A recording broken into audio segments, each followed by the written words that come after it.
Welcome to Good Morning Vail for this beautiful Tuesday, October 3rd edition. I'm your in-studio host, Ben Roof, and I hope you are hungry today because we've got nutritionist Emily Davis coming by to teach us all about squash and to show us a couple of delicious holiday recipes. Plus, Tracy Miller has got another one of her amazing home-cooked meals for us as well. So your first hour of Good Morning Vail starts right now. Get up, get ready to start your day. The mountains are calling you out to play. Come on, we'll make you feel right at home. Good morning, Vail. See what lies in store for you.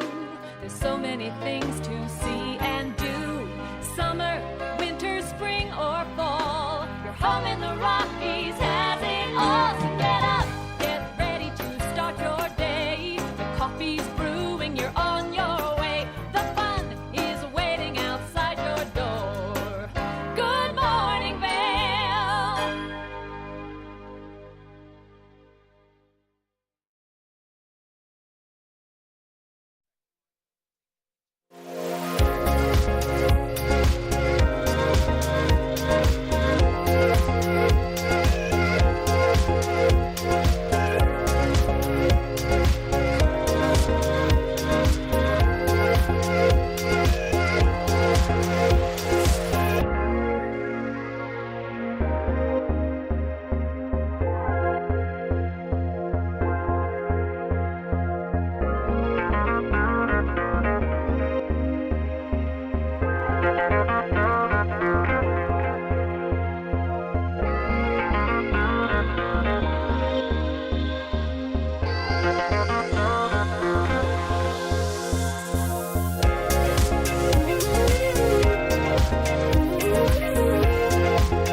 Good morning, Vail.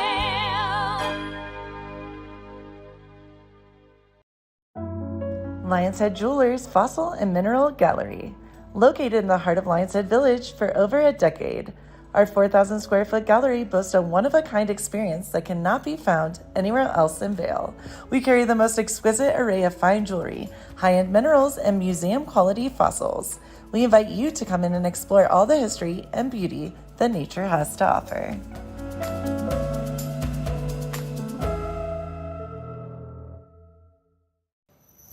Hi, it's Julio from TV8 Vail. Do you ever wonder why our tagline is "There's more for you on 92"? Because we're always bringing you more. More Good Morning Vail from 7 a.m. to 9 a.m. all year long. More local coverage with Vail Vibes and Covered Bridge on TV8. More opportunities to participate with new roundtable panels on mountain perspectives and our new Spanish programming block coming this fall. Find us on Comcast Xfinity Channel 92, on YouTube, or our website at tv8vail.com.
Thank you for watching Good Morning Vail. Have an amazing day. Get on out there, soak up that sunshine.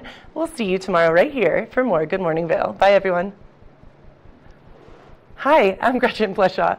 You might recognize me from the Glitz and Glam with Gretchen. Maybe you hear my voice on the radio from time to time or see me out at a concert or two. I love concerts. If you see me out, the long mermaid hair, I'm almost 6 foot tall. It's hard to miss. Come and say hi, give me a high five, and make sure to watch me right here on TV8.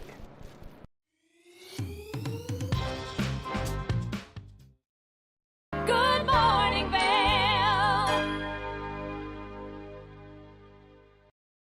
Welcome back to the show. Pumpkins aren't the only squash that are around in the fall, and they're definitely one of the more iconic foods in the fall season, what with cornucopias, jack-o'-lanterns, and all of the other wonderful things we can do with squash.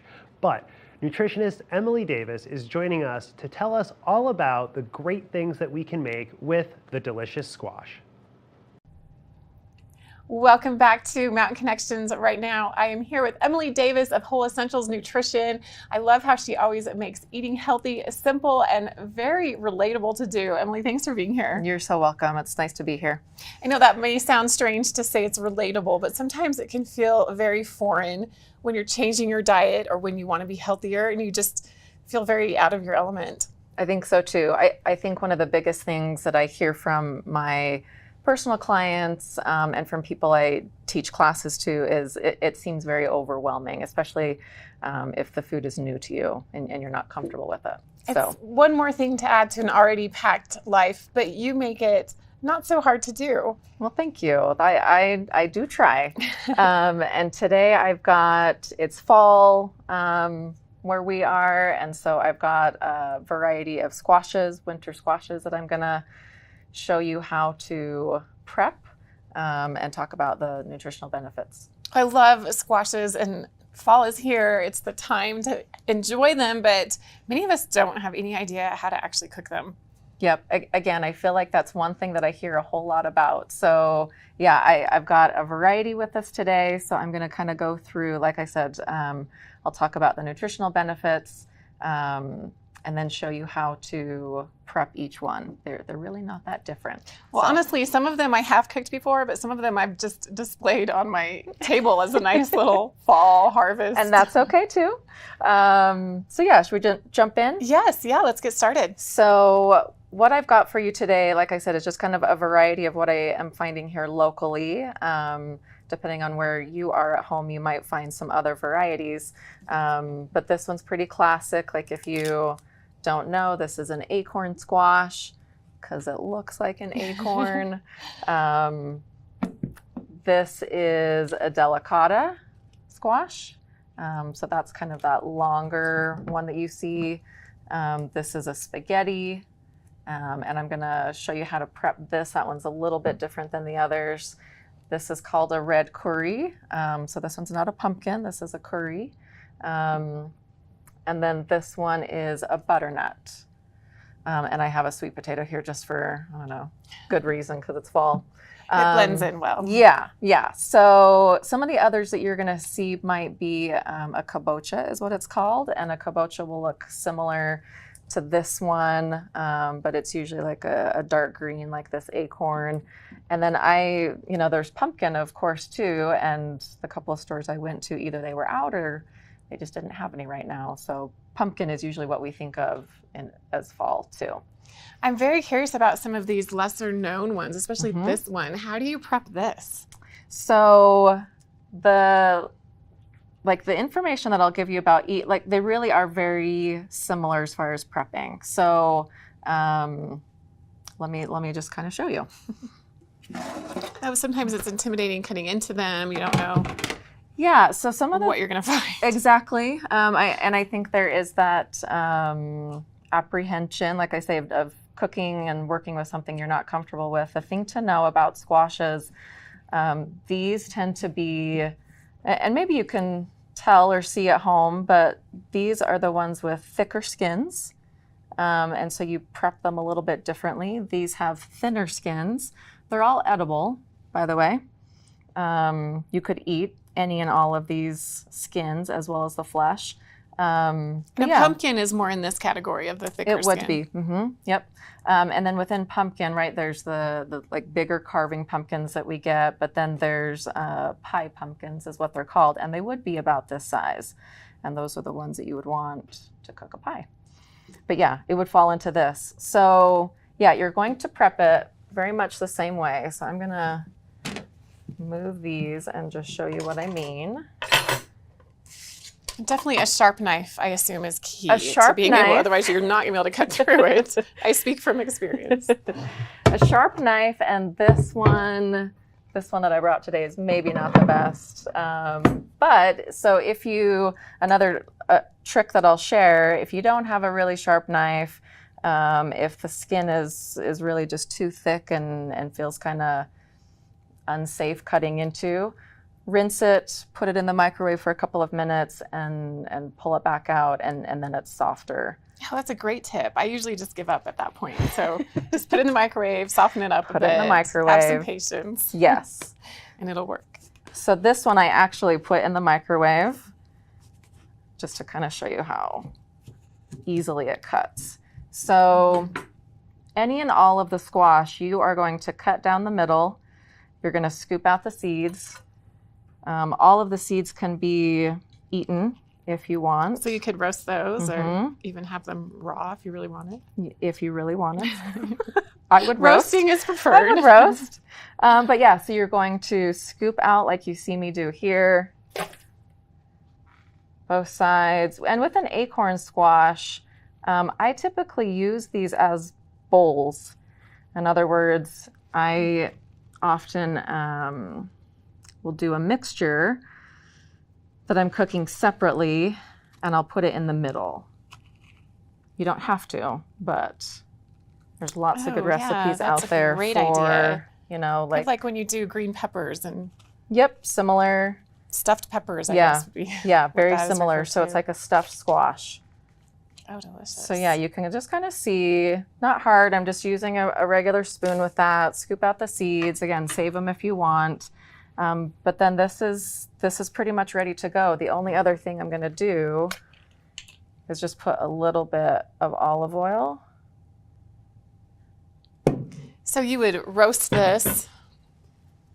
I'm going to roast it, and I'm going to share. That was a little bit too much olive oil. So I'm just going to kind of rub out on the skin. And then you always put face down on a baking Face sheet. down. Mm-hmm. Why Or is cut that? side down. So it's like essentially steaming it. So And go ahead. after it's roasted, then Mm-hmm. you could stuff it or scoop it out. And what would you make with it? So I have a really good, it's ground turkey, cranberries, I think, a couple other different veggies. Sage is really nice with it. So I like a mixture like that. And like I said, I'm cooking that separate, baking this, and then I sort of, put them together once they're both cooked. So that's one of my favorites. This will only take about, if you prep it like this, it only takes about 20-25 minutes at 400. You're really going to do the same thing with all of these varieties. Really? It's not much different. I'm going to cut them down the middle, take out the seeds, put them down. Same process. But I guess cooking time might be a little different depending on. How big they are, how thick the skin is. You could just put this in the oven. It'll take twice as long, so 45 minutes or so versus the 20 or 25, but you could. And then if you didn't want to stuff it, once it was cooked, you're just gonna kind of scoop out the flesh. You could cube it. You could do several things with it. Mash it. I want to show you actually the butternut because it's a little bit different. And I've heard of some people putting these in Instant Pots. Have you ever done that? You can, yeah. So I would put a little bit water in the bottom. You should have a trivet inside the Instant Pot. I would put that on top, and then essentially you're just steaming it. Yeah, the same way that you would in an oven. That's fascinating. So you're going to slice that butternut squash. I think while you do that, we are going to take a quick break and come back with even more squash fun with Emily Davis. So stay tuned. We'll be right back.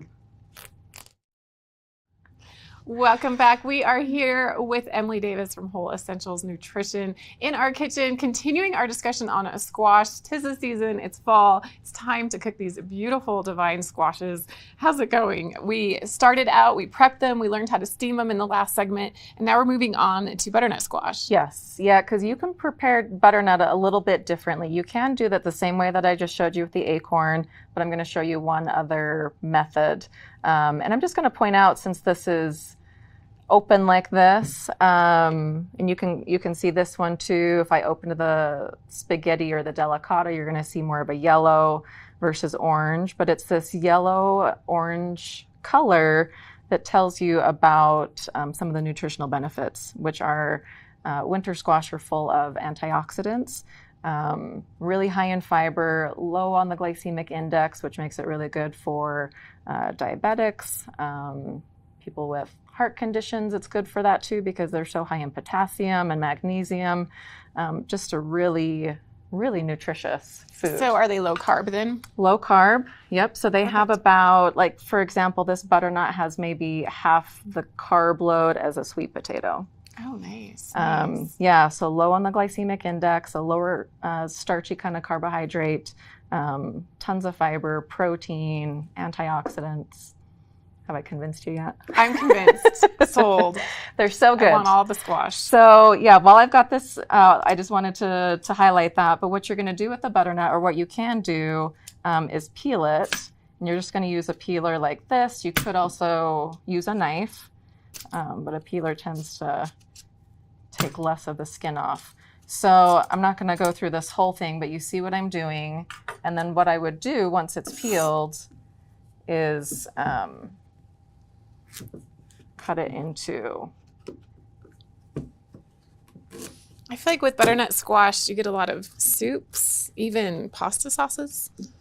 I think it's great for that. Yeah. So even like some dairy alternative kind of mac and cheeses I've made with a butternut. I think they're great for that.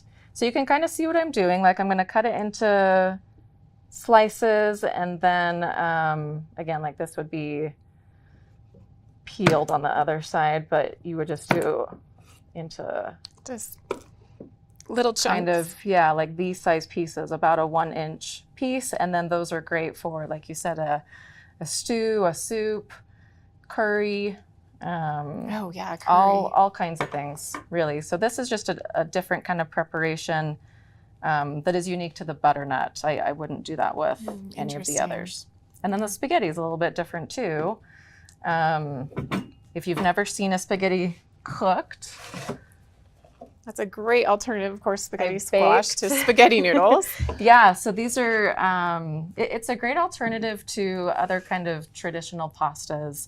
I always tell people, to add a vegetable as often as possible. And so you can see, like, I've prepped it the same way that I did the acorn. So cut it in half, scooped out the seeds, put it down so it's steamed. And a little bit of olive oil. And a little bit of olive oil. And then this, once it's done, with a fork, you're just going to kind of gently.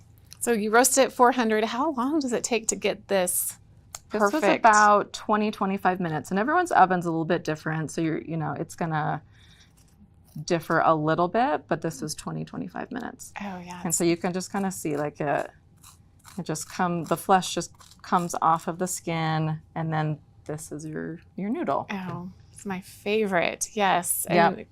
What would you use it for anything else besides as a pasta substitute?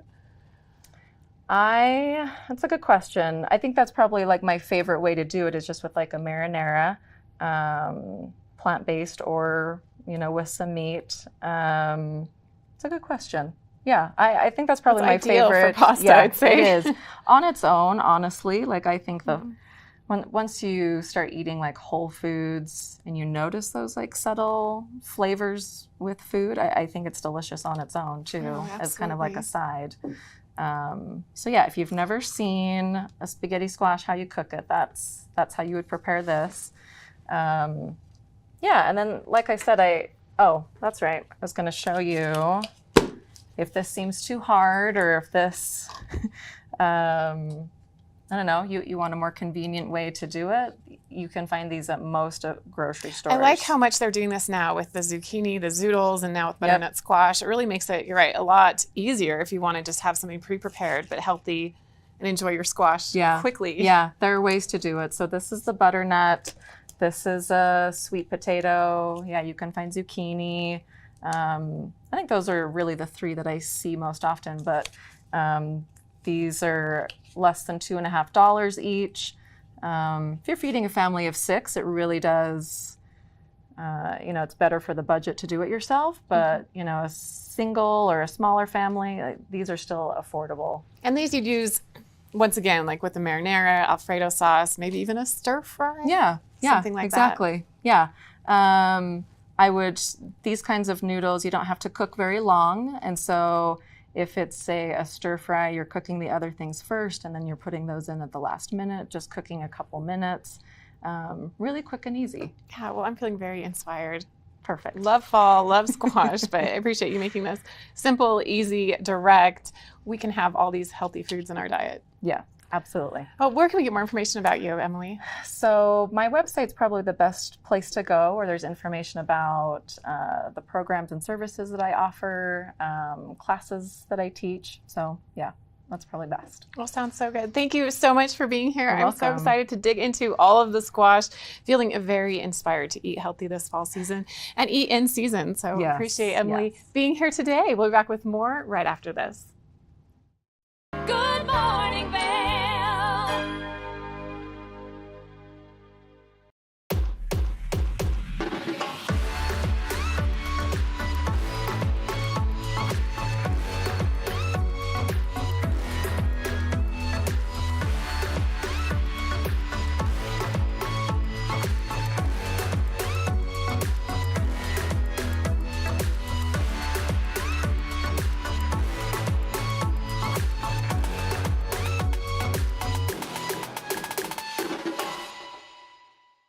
Nap Harvest, your local marketplace for fresh, locally produced products. Our indoor farmers market is open 7 days a week, featuring locally grown organic produce, prepared meals, honey from our Nap Nectar hive, furniture, cutting boards, and much more. We source and sell locally grown and produced products from the Vail and Roaring Fork Valleys. Visit us at our new location in Eagle Ranch, 717 Sylvan Lake Road, next door to Color Coffee Roasters.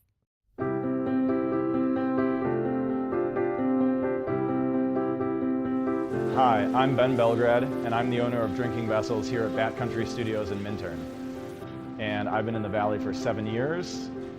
I moved to the Valley because a friend helped me to get my vision off the ground, building my glass studio here, and being so close to snowboarding. So here at the studio, we're acting as a broker for 50 to 100 artists from around the country. We also offer glassblowing classes, and we bring many artists from around the country here to be able to work and create art collaboratively and be so close to skiing and all the activities we have here in the Valley. Here at Drinking Vessels, we specialize in handmade glass drinkware from artists around the country and around the world. Some of these are produced as more of an item you could get in sets and kind of get different color options as time goes on. And some of these are completely one of a kind and really high-end art that's unlike anything people have seen before. While I'm an artist myself here at the studio, I'm representing between 50 and 100 other artists from around the country.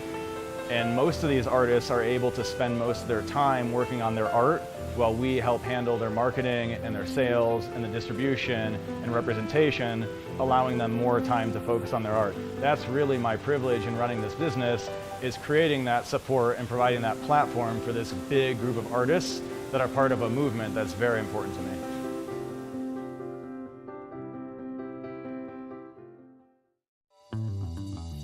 Welcome aboard! Bobby Laurie and Nikki Noya have your ticket to everything you need for an on-the-go lifestyle. Grab your boarding pass. It's time to jet set. Good morning, Vail.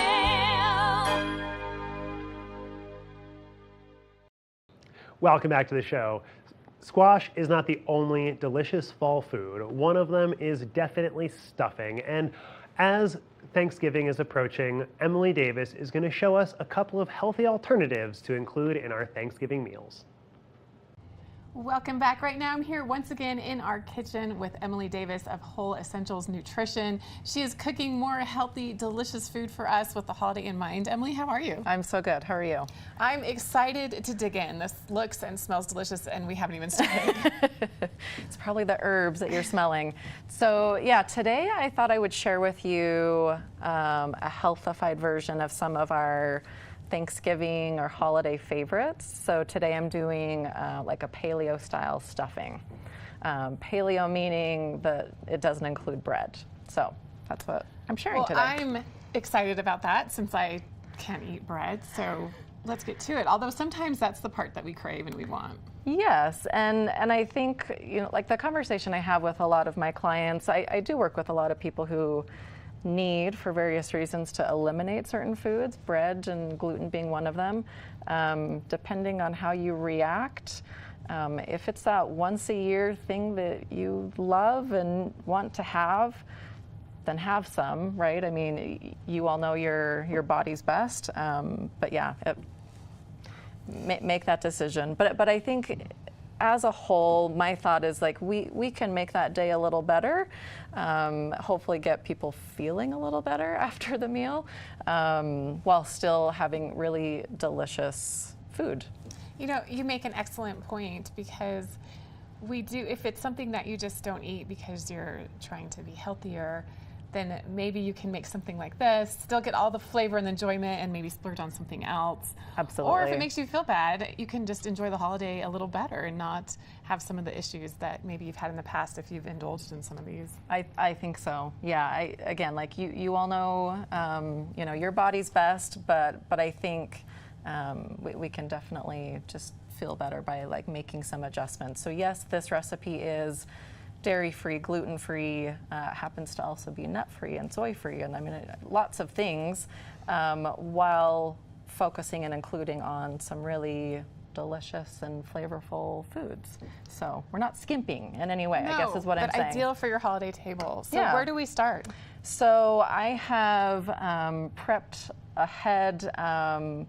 The recipe that I was using called for butternut squash. I used sweet potato instead, because when I was shopping for this last night, I was looking for a convenient way to get the recipe started, and I wanted something in the produce section that was already peeled and chopped, and they didn't have any butternut squash. They had sweet potato, so that's what I did. So in other words, like it doesn't really matter. You can substitute like the starch that we're using for a couple of different things. So you're gonna roast. Start with that and roast, and I've already done that step. Looks beautiful. So looks yeah, very delicious. they got a little too close to the element last That's night in the how oven, I but like that's okay. Do you add a little bit of oil before you roast it? Yeah, so all I did, like I said, I got these in the produce section. If you're looking for just a really convenient way to get this started, already cubed and peeled, you're just gonna put about a tablespoon of olive oil with a little bit of salt and pepper. That's it. And then roast on a baking sheet for about somewhere between 30 and 40 minutes is what I did. So. And really, like, once you get that started, then you could do this. And so altogether, this recipe would take about 30, 40 minutes. It'll really come together pretty quickly. Probably the longest is chopping everything. Yeah. So the other ingredients, just to kind of go over what I've brought. So sweet potato or squash, whatever you choose. I'm using a pork sausage, and you could use a chicken, you could use a turkey sausage.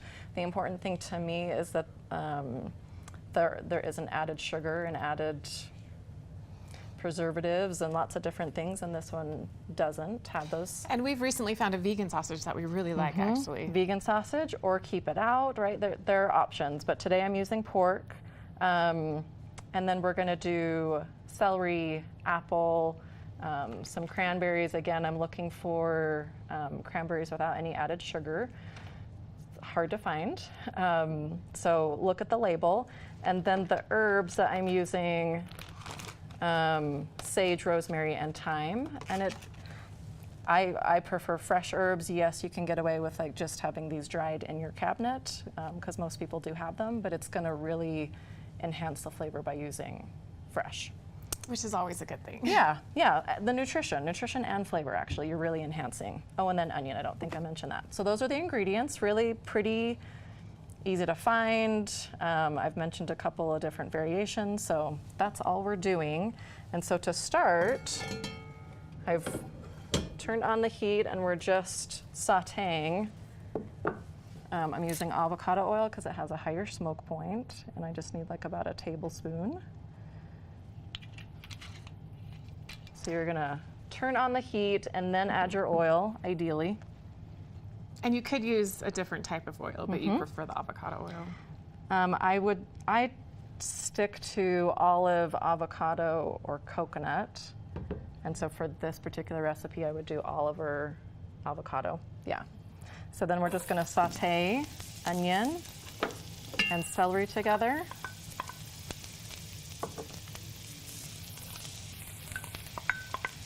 We're gonna get that started for a couple minutes before we add the sausage. And just a couple minutes, that's all it needs. You don't need it to be especially soft or... So good question. So these are gonna need to cook longest, and so that's why I'm starting with them. So a couple minutes until the onion is translucent, then I'm gonna add the pork, then I'm gonna add the apple and herbs because those things don't need to be cooked as long, if that makes sense. I always tend to overcook. I over roast, I over saute, which can be a problem. Well, and then think like this is gonna then go in the oven, and so yeah, we don't need to cook it more than a couple minutes just to kind of get it going. While that's cooking, I'm going to show you. So with the fresh herbs that we're gonna add later, thank you. So the thyme, you don't really need to do too much to the thyme, and I'm not you can kind of see this. At the end, when we're ready to add this, I'm just gonna pull them off of the Because you don't want that thick stem, right? Right, you don't want the stem. So I'm just gonna, like with my fingers, I'll show you later, but I'm just gonna pull those off of the stem. That's all you need to do with this. Is it a problem if you do get some of the stem in there? You don't want it's gonna be crunchy. But, okay, but that's it. It's not. Yeah, it's not terrible. You can eat it. Hazardous. Nope. And then the other two herbs, rosemary and sage, we're going to mince. And so with the sage, I'm gonna pull the leaf off. I need about a teaspoon of each is all. So I'm gonna take about 2 leaves, and I'll show you what I'm gonna do with that in a second. Do you use a little more if you have dried? Or less? I would actually use, you could get away with less fresh because it's gonna be more potent. Okay. Yeah. So as always, depending on what flavor you like, how much you like something, you could use more or less, but start out with about a teaspoon.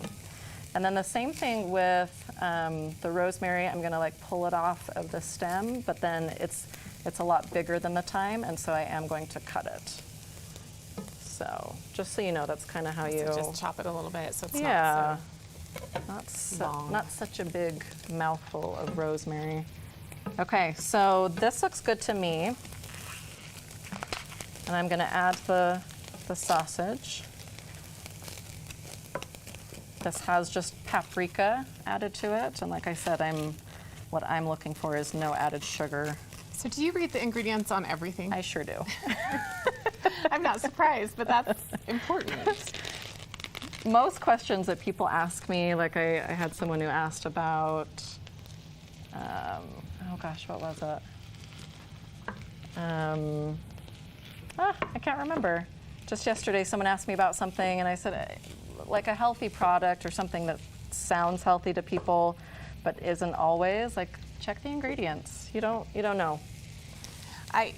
You made that point last time you were here, especially with gluten-free and gluten-free bread. Yeah. I had no idea, and Yeah. now it's trying to find a better substitute. Yeah, So. yeah, lots of processed. We're gonna stuff. take a quick break and let the sausage cook. So make sure you don't go anywhere. You want to come back and see exactly how to assemble this delicious dish with Emily Davis. So we'll be right back after this.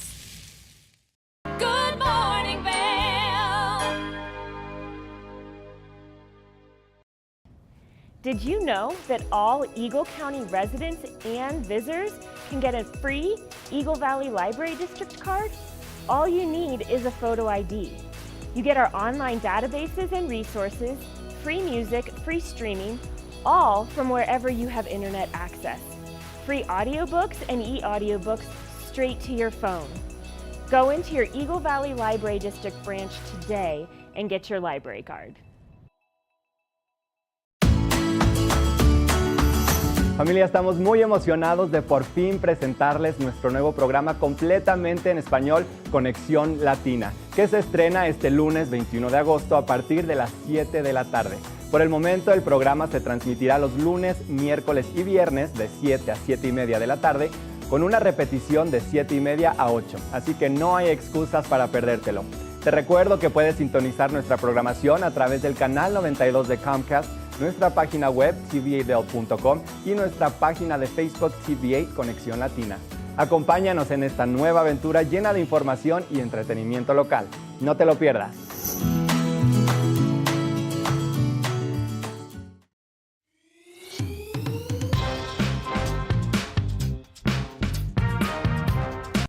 Well, Archer and I are going to get headed on further down the trail, but I hope you'll catch up with us a little bit later. Hi, I'm Ben Roof, and I'm one of the new hosts here at TV8. I'm so excited to share all of my explorations throughout the Vail Valley with my dog Archer, where we'll be taking you to hiking trails, biking trails, maybe we'll go rafting, fishing, or whatever else we can come up with. I'm so excited to share all of that with you in my new segment, Outdoor Adventures. Don't forget to catch up with us every day right here at TV8 Vail or at tv8vail.com because there's always more for you on 92.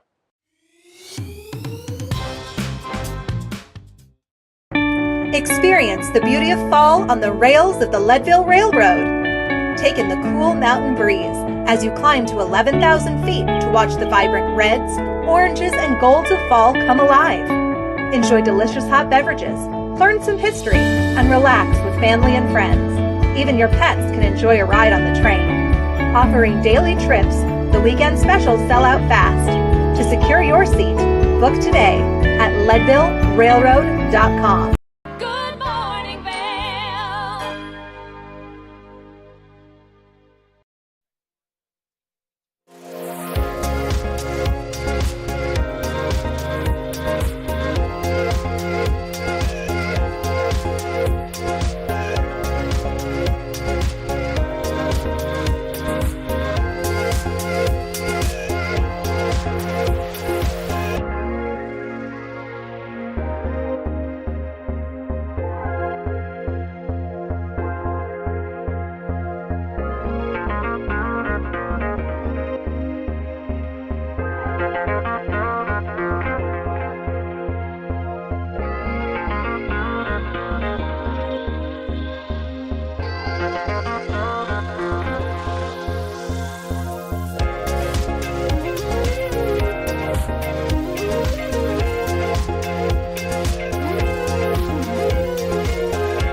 Well, if you're looking for something to do to stay out of the rain today, make sure to check out this additional meal from Emily Davis.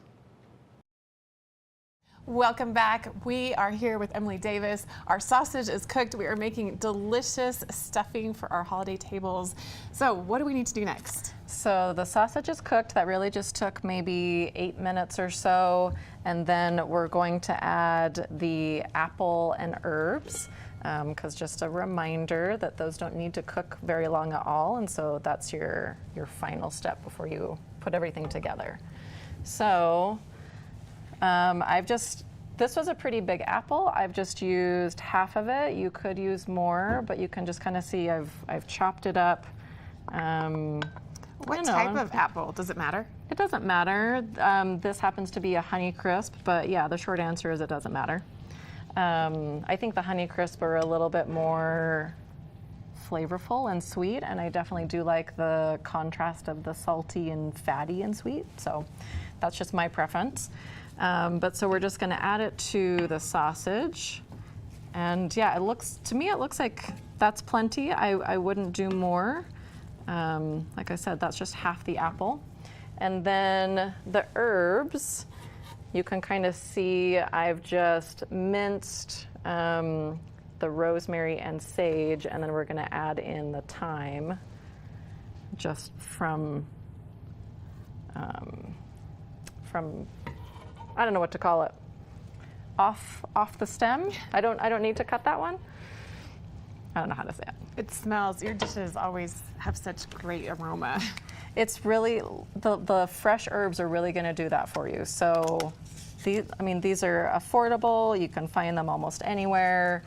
They're not hard to use. So like I was saying before, the thyme, I'm just with my fingers going to pull them off. And they're small enough that I don't need to mince them like I did the others.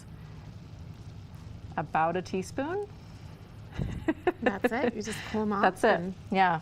So that's how I'm using those fresh herbs. And again, I'm just gonna... So this doesn't need to cook very long, because once again, you're putting it in the oven and you've already cooked the sausage. Exactly. Yep, so apples and herbs go in the very last step. We're not really cooking more than a minute or so, just to kind of incorporate. And then the last step, like I said, I've already roasted I'm using sweet potato, and so I'm gonna add it. Go ahead and add that in. Oh, just dump this in there. Yeah. I was gonna do it the other way around. And you could, honestly, it probably doesn't matter, but this will incorporate maybe a little better.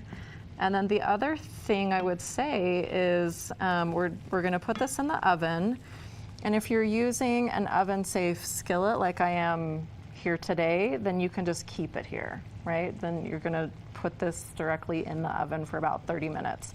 If you don't have an oven-safe skillet, cook it like we've been doing, and then you're gonna put it into a baking dish. So I brought both so that you could see a couple of options. So I'm just gonna incorporate this. And then the only other ingredient, it is optional, but if you like your stuffing to kind of hold together a little bit more than what you see here, then you would add an egg at the very end. And so that's going to help the mixture kind of... So be more of a stuffing, traditional bread stuffing consistency? Exactly. And if you're using the egg, then it's going to need to be about 30 minutes in the oven. If you're not using the egg, we've already kind of pre-cooked this. It's only going to need about 15 minutes in the oven. So know that that's going to be different. So if you don't use the egg, it's just going to be more like what you see here. Just Exactly. a little bit more, not as together. Yep, exactly. And just because I can't really show you that whole process, I'm not going to add the egg, but this is when you would do it. You would just whisk it in a bowl together, the egg whites and the yolk, and then you would add it, not crack it on top, right? So that's what you would do. And then that's it. That's it. That's it. So really, I mean, this came together in about 30 minutes. It's really just a handful of ingredients. Oh, I lied. You'd add the cranberries. I almost forgot my cranberries. Is this something you could make ahead and put in the fridge or freezer? I think so. And then even like I prepped and roasted the veggies last night, and I don't think that's going to matter at all either. And so if you wanted to prep something the night before to make day of prep a little easier, then that's an option. Always important. And oven space too. Oven space. So it's nice exactly. That this recipe is pretty adaptable for that. Exactly. So yeah, I mean, this really is, I think, a great alternative, like we talked about, someone who needs to eliminate certain ingredients, but still wants to feel part of, the festivities. Like this would be something that would be great to bring to a family or a work gathering or something. Like that's one tip I guess I always talk about with clients who ask me this is, take control of that. Don't show up to a party empty-handed and think like there's nothing for me to eat.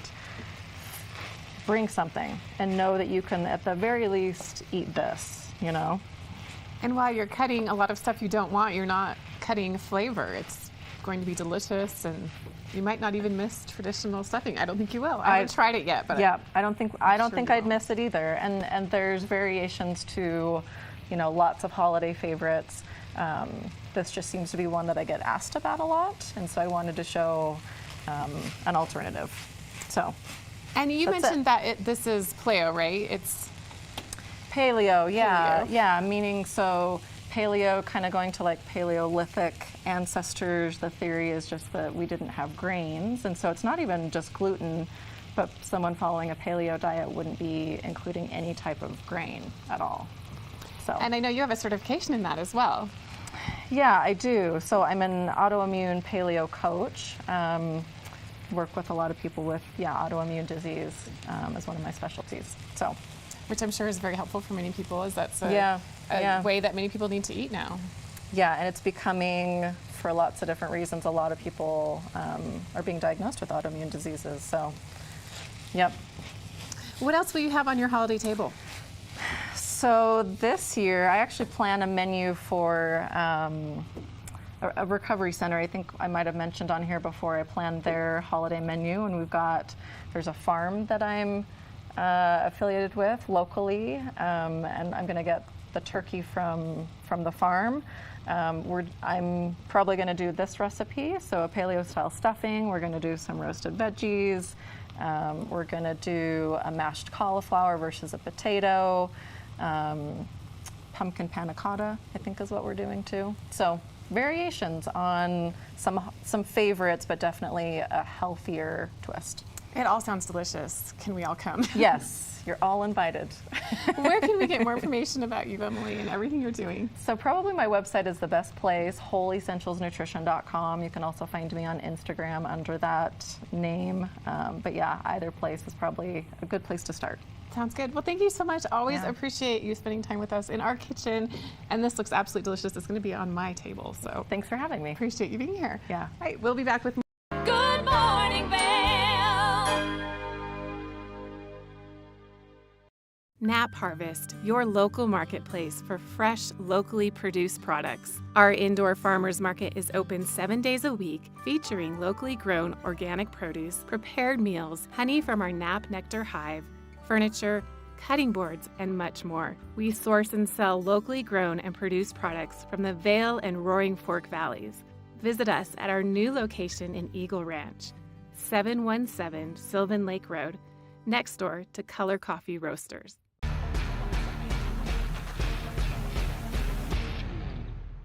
Do you love the outdoor lifestyle? Make sure you tune in every day at 8 p.m. to catch Scoreboard Nation. It's an outdoor lifestyle show dedicated to your 3 favorite mountain towns, Vail Beaver Creek, Park City, and Reno Tahoe. Join us for an incredible venture.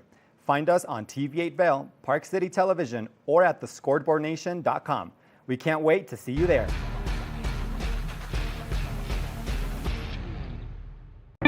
Experience the beauty of fall on the rails of the Leadville Railroad. Take in the cool mountain breeze as you climb to 11,000 feet to watch the vibrant reds, oranges, and golds of fall come alive.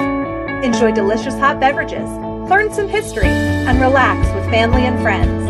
Even your pets can enjoy a ride on the train. Offering daily trips, the weekend specials sell out fast. To secure your seat, book today at leadvillerailroad.com. When you're in Vail, you're in vacation mode, and you need a flexible home tour experience that fits into your schedule. We've transformed how you view and buy homes in the Vail Valley. With immersive, cutting-edge technology, you can explore properties 10 times faster. In our lounge, we guide you through this digital world on a 16-foot screen where you can imagine your next home in comparison to your favorite recreational spots. Say goodbye to multi-day home tours and hello to a quick stop between your other plans. That's the power of the immersion theater.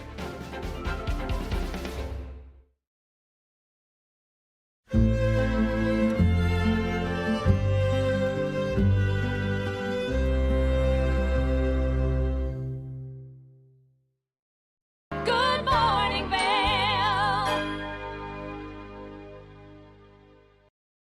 Welcome back to the show. I hope you're not full yet because Tracy Miller is up next with a delicious zucchini fritter recipe that you can enjoy all year round.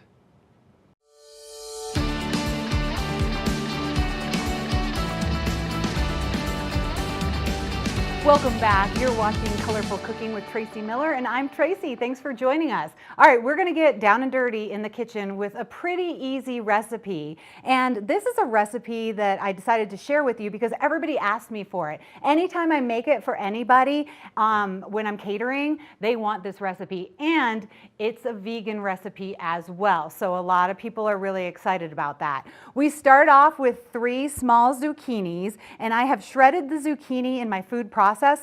So what you do after you shred the zucchini, squeeze it out. You'll be shocked how much water there is in there. And then we're going to put some green onions in there too, just to give it a little bit of a kick. So I took I say we do about a 1/4 cup of green onions and just slice them as small as you can. Get them going all the way. They smell really good. Green onions are spring onions, so they're of course in season right now. They're very fragrant. They're really good for you. Of course, put about a 1/4 cup. So we have 3 cups of the zucchini, a 1/4 cup of the green onion, and then what we're going to do is put some salt and pepper. When you are seasoning your food, I don't care what it is, don't be wimpy about it. Like, be pretty generous, especially with veggies. They need salt, they need pepper, they need some good flavors. Okay, my pan is warming up, so I'm going to put a little bit of olive oil in it. And this is what I like because we're not deep fat frying them. We're not going to get as many calories, but we're still going to get a nice flavor. And it's nice and warm right here. So now we have our salt and pepper, we have our zucchini, we have a little bit of green onion, and I'm going to put a little tarragon in there too. And when you're using dried herbs, just use a little bit and smush them around in your finger a little. That kind of wakes up the herb, and you can now smell the tarragon. It smells so good. And I'm going to do a tiny, tiny pinch of nutmeg. Don't overdo that one or else you'll taste it the whole time. So typically I would put an egg in here, but I was working with some vegan customers the other day and I didn't put the egg in there, and I like it better this way. So if you feel like it's not clumping together enough, you can put an egg in, but I would say about a 1/2 cup of flour. So we're going to get that in there. And interestingly enough, I told you to drain out all the water, but we're going to add just a little bit of water so that that is a binder. That's going to bind everything together. And here we go. This is when you get really messy. See how that's all coming together, and it's kind of starting to stick together too. So we're going to make little zucchini balls out of this, and then we're going to put them in the pan and fry them lightly on each side. So what happens, this is a real quick process actually. See how easy this is? I mean, I hope people still hire me to make them zucchini fritters because it's so easy that I wonder if you won't anymore. And now we're going to make little balls out of it. So we'll go like this. I'm going to bust out a whole bunch of these. They don't even have to be like that pretty.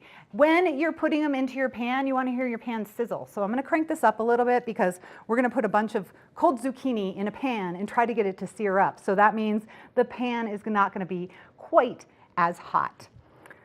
All right, so here we go, making these little balls. This is a fun thing to do with the kids too. And like I said, the vegans, they just really, really like this. And they're kind of hearty. So if you wanted to bring them on a picnic or when you're hiking or something like that, they're easy to transport and they'll fill you up. All of our friends who have gardens around here are about to start getting a lot of zucchini. So we'll give them this recipe. They'll give you their zucchini. You make some of these for them and everybody's happy. These don't take long, so you kind of want to keep your eye on them. If you overcook them, the zucchini will get a little bit mushy and it won't be quite as good. What happens at the perfect cooking temperature is the zucchini kind of melts. It melts in your mouth. It's so creamy and delicious. Okay, we are going to switch it up and not make it vegan anymore because we're going to make a little aioli for the topping of these zucchini fritters. But first, let me see if they're ready. They're sizzling. It's kind of getting hot in here. They're sizzling. Let's see. Nah, that's not crispy enough. I mean, it could be if you want to be like that, but we are going to crisp it up just a little bit more. And look at how little olive oil I have in there.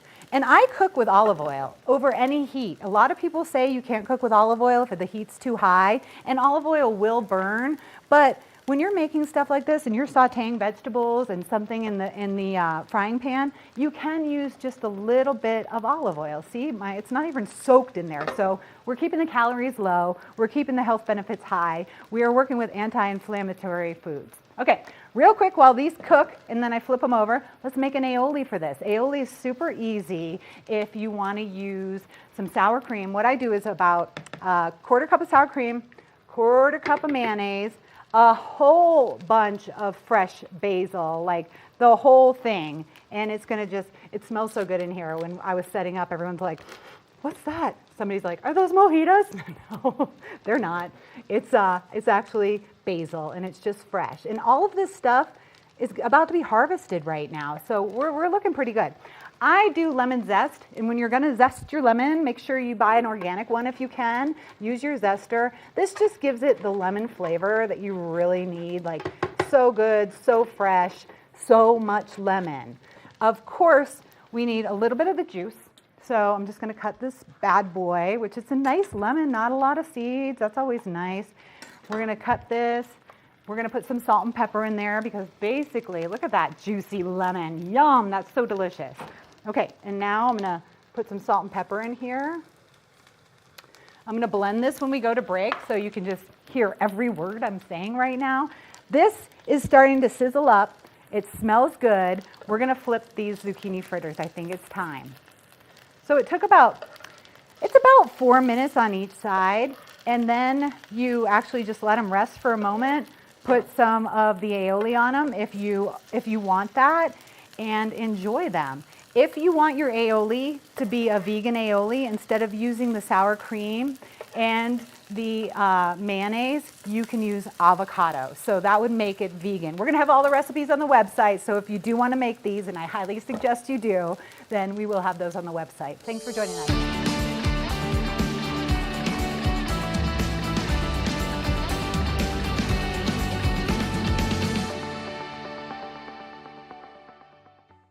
Good morning, Vail.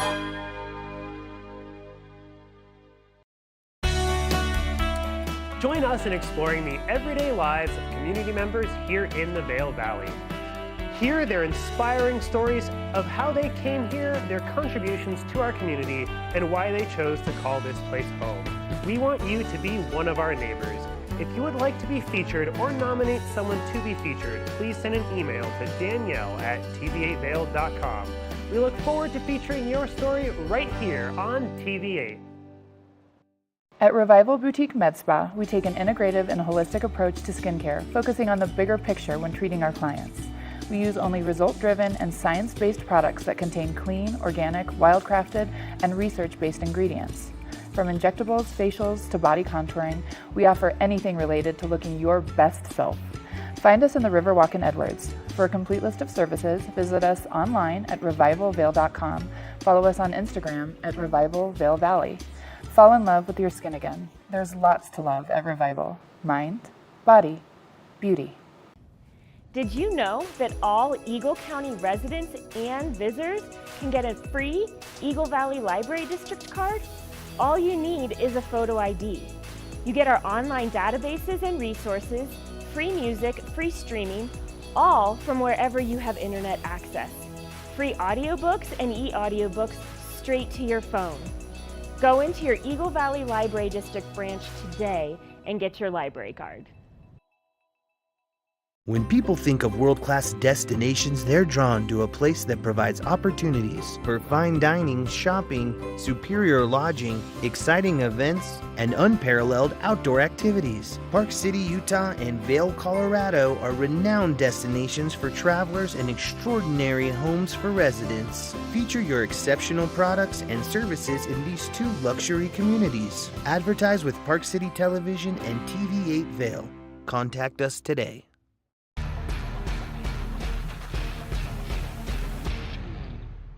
Do you love the outdoor lifestyle? Make sure you tune in every day at 8 p.m. to catch Scoreboard Nation. It's an outdoor lifestyle show dedicated to your three favorite mountain towns, Vail, Beaver Creek, Park City, and Reno, Tahoe. Join us for an incredible venture. Find us on TV8 Vail, Park City Television, or at thescoreboardnation.com. We can't wait to see you there.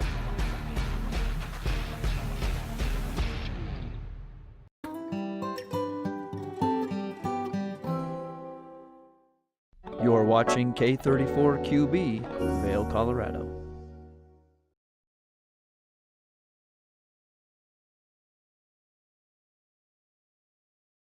Welcome back to this Tuesday, October 3rd edition of Good Morning Vail. I hope you're ready for the second hour and you're not quite full yet.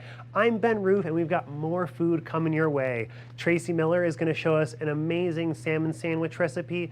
Liz is going to sit down and have a conversation with Beyond the Butcher, and Maddie Evans is stopping by to show us a little bit about cookie dough. Your second hour of Good Morning Vail starts now.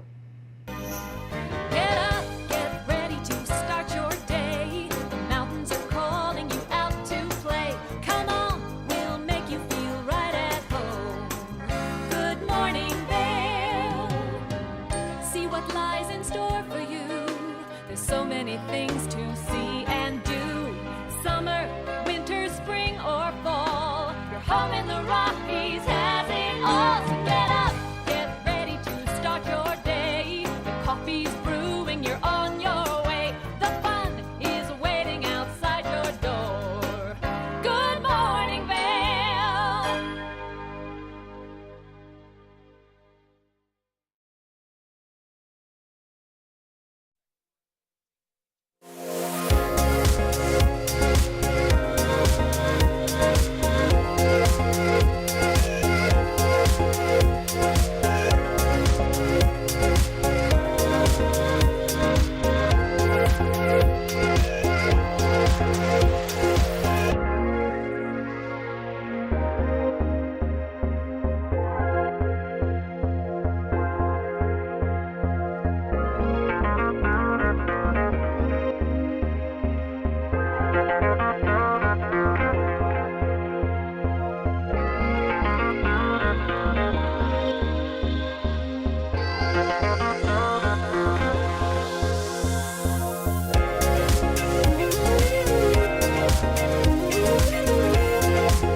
Good morning, Vail. Nap Harvest, your local marketplace for fresh, locally produced products. Our indoor farmers market is open 7 days a week, featuring locally grown organic produce, prepared meals, honey from our Nap Nectar hive, furniture, cutting boards, and much more. We source and sell locally grown and produced products from the Vail and Roaring Fork Valleys. Visit us at our new location in Eagle Ranch, 717 Sylvan Lake Road, next door to Color Coffee Roasters. Do you have an interesting hobby or skill you'd like to share for Vail Valley? We want to hear from you. We're looking for people to share their musical, artistic, culinary, woodworking, athletic, or technical talents on Good Morning Vail. If you'd like to share your talents with the community, email Danielle at tvavail.com. Join the community conversation. There's more for you on 92. America was built on a love for the outdoors. We are a nation of sportsmen, blessed with magnificent natural resources. With broad interests across water and field, we are united in our devotion to nature and conservation. Join us every week for the best shows celebrating the outdoor lifestyle. Outdoor America. Live free.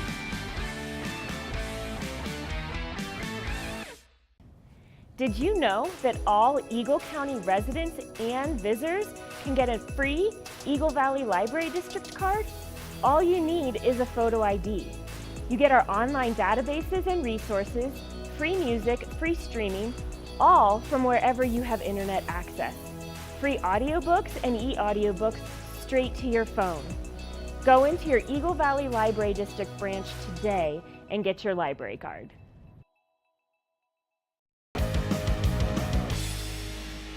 Welcome to Street Magic. I'm Elizabeth Stanton with some of the most terrifying stunts, extraordinary extreme escapes, and the most amazing cutting-edge magicians you'll ever see in one show. Get ready to have your mind turned inside out. The hand is definitely quicker than the eye. It's fake!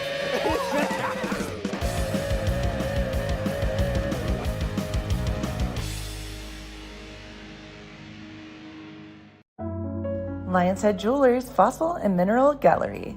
Located in the heart of Lion's Head Village for over a decade, our 4,000 square foot gallery boasts a one-of-a-kind experience that cannot be found anywhere else in Vail. We carry the most exquisite array of fine jewelry, high-end minerals, and museum-quality fossils. We invite you to come in and explore all the history and beauty that nature has to offer.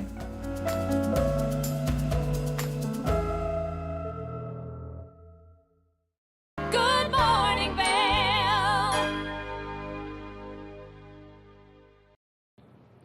Welcome back to Good Morning Vail. As we're moving into the holiday season, food is definitely on the mind, and sometimes we're looking for something delicious that's not quite as meaty as we're typically used to. And Liz had the opportunity to sit down with Beyond the Butcher, a company that's pioneering in some meat alternatives, including a soy-based chorizo. So let's take a look. Welcome back to the show. I'm your host, Liz. We have a very special guest. If you're hungry, you're going to really enjoy this segment. I have Danny O'Malley. Now, he is the founder and president of a company called Before the Butcher. And what that means is sustainable, beautiful food that is all vegetarian. Is that correct, Danny? You are correct. It's actually vegan, so it does make it vegetarian as well. So vegan, that means just nothing with eyes, nothing like that. And you are literally going to show us something, how to make, and it's all protein-based plants. That's correct. Exactly right. So we have our uncut ground chorizo, which is the base of the dip that we're going to make. I hear your dog barking. Oh, yes. Wants some. He's our official taste tester. You can check him out right.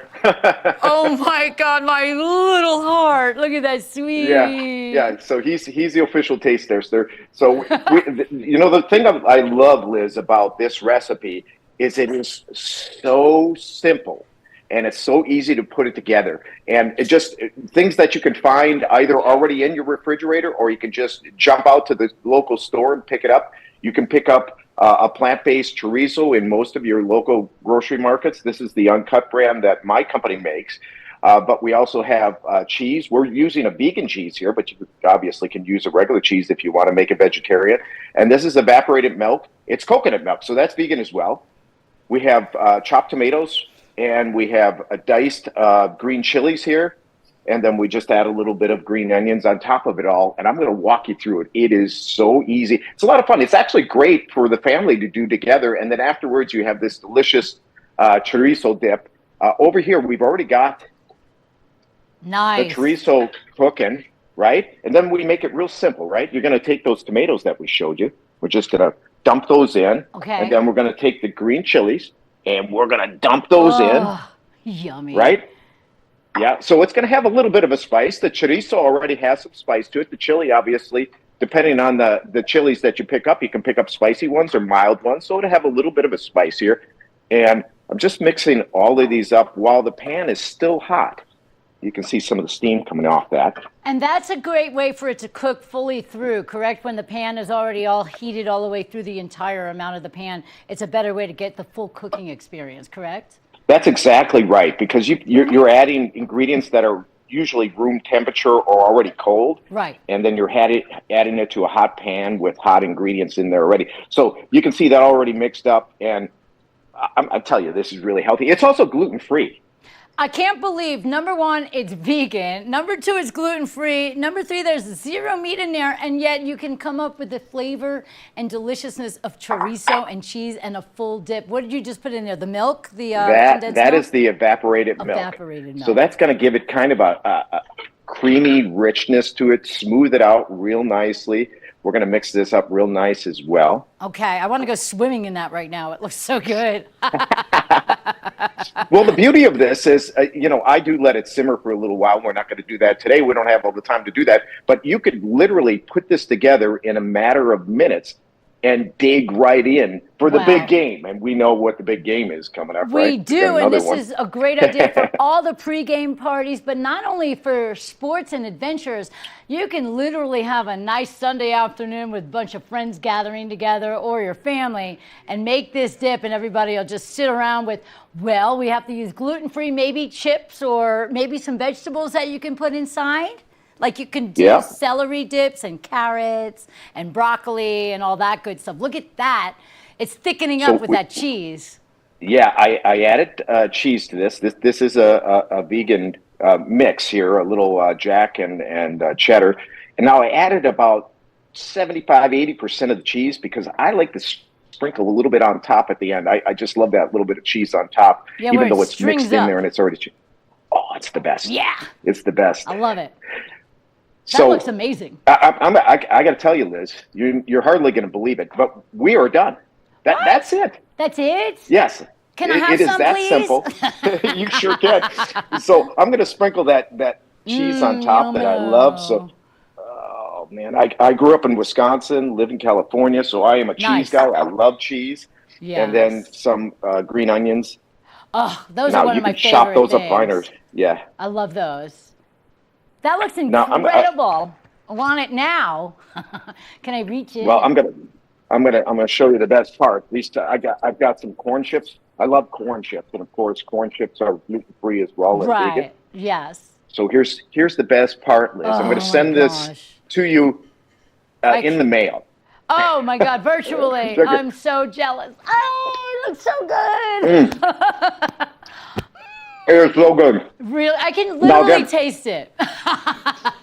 Oh, I'm gonna tell you. The other beauty of this is like anything else that you cook like this, especially a dip like this. We can't eat all this in a day, right? Unless I have a big party over for the big game. But you can definitely put this in a refrigerator and heat it up a day later, 2 days later. It's even better. It is so good. Is it microwavable?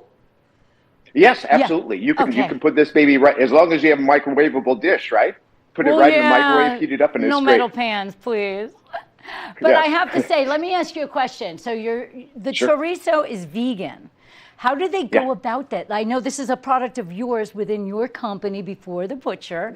How do they go about making something like this that, oh, look at that baby. Sorry. What a cute dog. That's a King Charles Cavalier? It is. This is Rupert, and he's my official taste tester for just about everything I do. Rupert, how's the cheese dip? Yeah, I thought so. Yummy.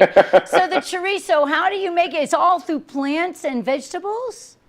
It is. We use a non-GMO soybean as the base of it all, and then we have a proprietary mix blend of spices, all natural blend of spices. It's all plant-based. It's also gluten-free and non-GMO. It's really fantastic product. The key really to that is, I'm going to let you down, buddy.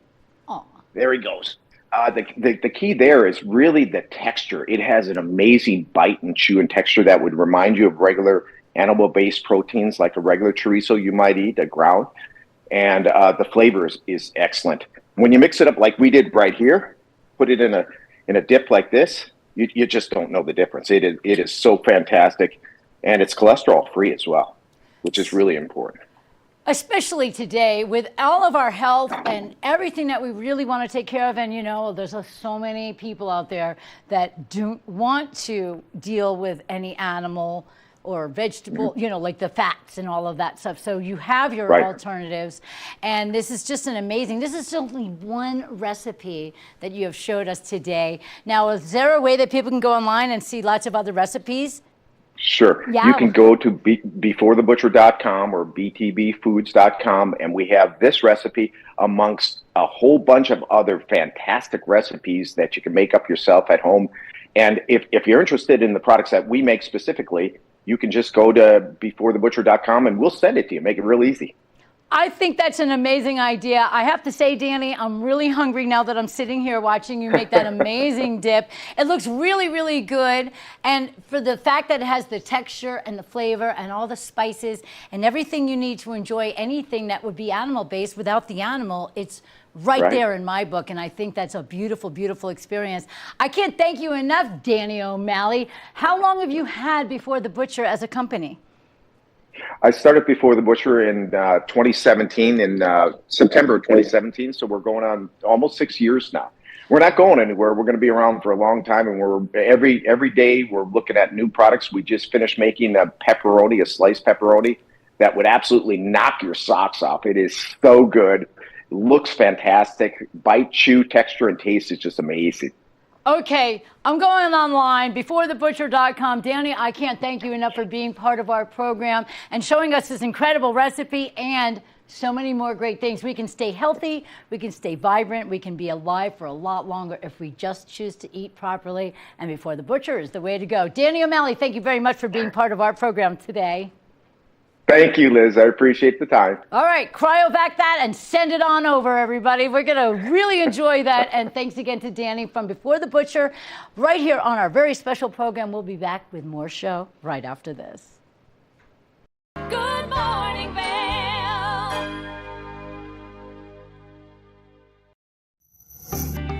Hey there, I'm at the Home Outpost in Gypsum. Recently, I just videoed Margie Hamrick to talk us about how do you refresh your home. Who doesn't want to refresh their home? So join us on the next episode of Good Day Vail. It's the fastest half hour in television. Toyota's Race Week takes you inside the high-speed world of NASCAR. Go behind the scenes for a look into the high adrenaline world of motorsports and hear from your favorite drivers as they discuss the drive to a championship. If you love NASCAR, you won't want to miss Toyota's Race Week.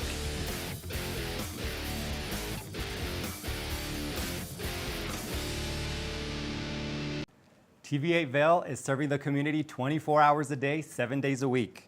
Stop by for Good Morning Vail at 7 a.m. and stay all day for lifestyle favorites such as Good Day Vail, Daily Flash, Suki and Scott, and more. And you're sure to find the adventure you crave with back-to-back episodes of Scoreboard Nation and Outdoor America. Find us all day, every day on Comcast Xfinity Channel 92, on TV8Vail.com, and on all our social media platforms. There's more for you on Channel 92. At Revival Boutique Med Spa, we take an integrative and holistic approach to skincare, focusing on the bigger picture when treating our clients.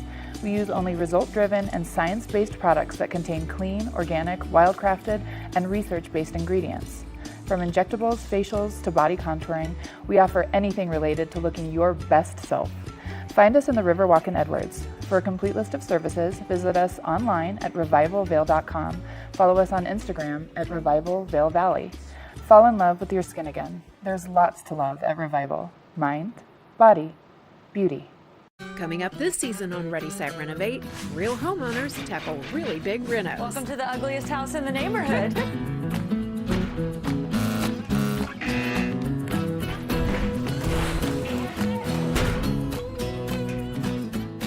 It's a wild ride from before to after. If we go to the tile store one more time, only one of us is coming out alive. Well, I didn't know he was going to do all that. Between the budget and the timeline, it's makeover madness. Good morning, Vail.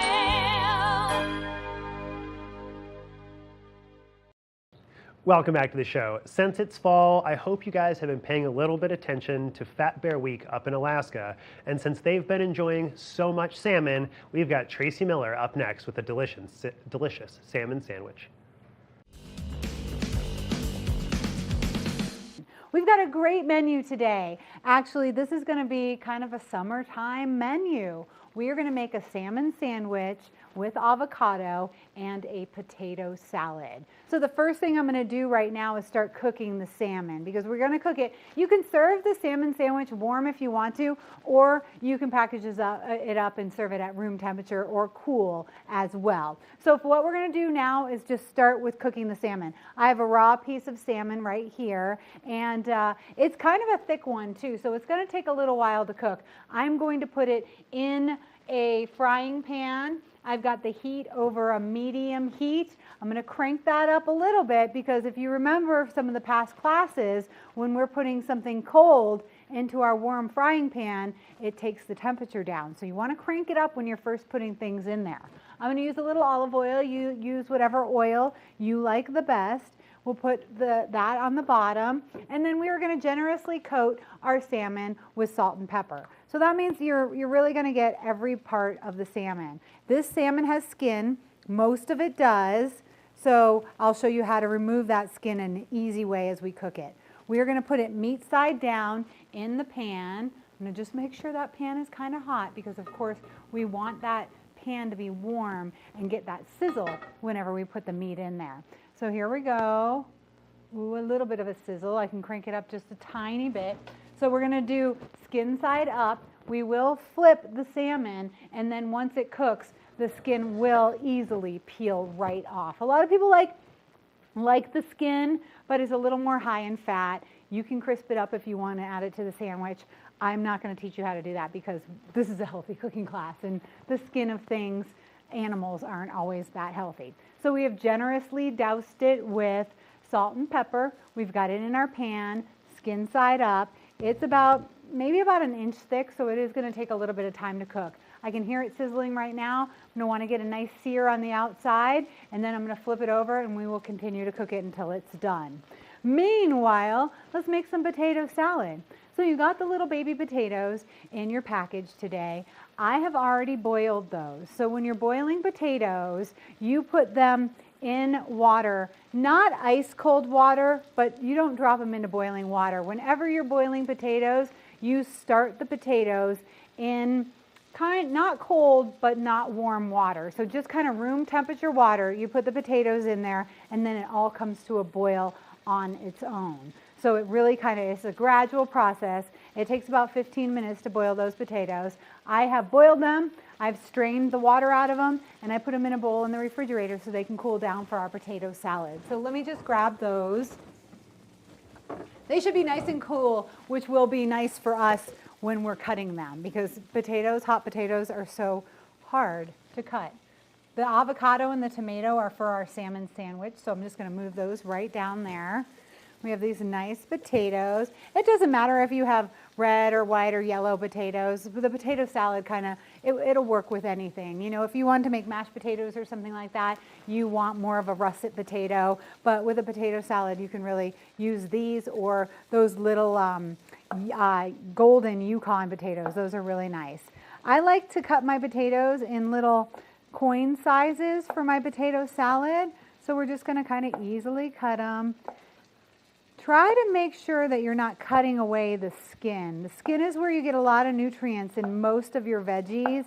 So we don't want to peel them. We just want to make sure they cut nicely with the potato piece so that you get a nice bite when you're enjoying your potato salad. Those already look beautiful. A nice sharp knife. Cut them pretty evenly. Here we go. Keep on cutting them. This is a job you could give to one of your kids. But again, this could be a dangerous job, folks, because the potato is rolly, and we've talked about that many times. This one you can hold, and when you're cutting, you like to hold your fingers kind of tucked in like that so that you can hold on to whatever you're cutting, but you're not going to cut like your tip of your fingernail off or something. So a good trick whenever you're cutting anything is just to curve your fingers in just a little bit like that. If you see any pieces that you don't like, just discard them. You don't want them in your salad. Quality control is really important. Alrighty. These are looking good. I can hear the salmon starting to sear up a little bit. You can always cook the salmon in the oven as well. Whenever you're cooking fish in the oven, you want to cook it at a high temperature, like 400 degrees, and then cook it for about 15 minutes or so, check it, and then pull it out, because it's going to continue cooking after you pull it out. Everything continues to cook after you take it off the heat. A piece of salmon that doesn't have a bone in it or anything, it's only going to continue to cook for a couple of minutes. But you know, if you pull off like a pork chop from the grill that has a bone in it, that's going to continue to cook for 5-7 minutes or so. And if you had a big like filet mignon, tenderloin or something like that, that does cook for another, 7, 8, 9, 10 minutes. So remember that if you want to get your temperature perfectly right. Okay, this looks like it's time to flip over the salmon. How do we know? Because we can wiggle it around and it's not sticking to anything. So when it doesn't stick, that means it's time to flip over. Ooh, and that looks good.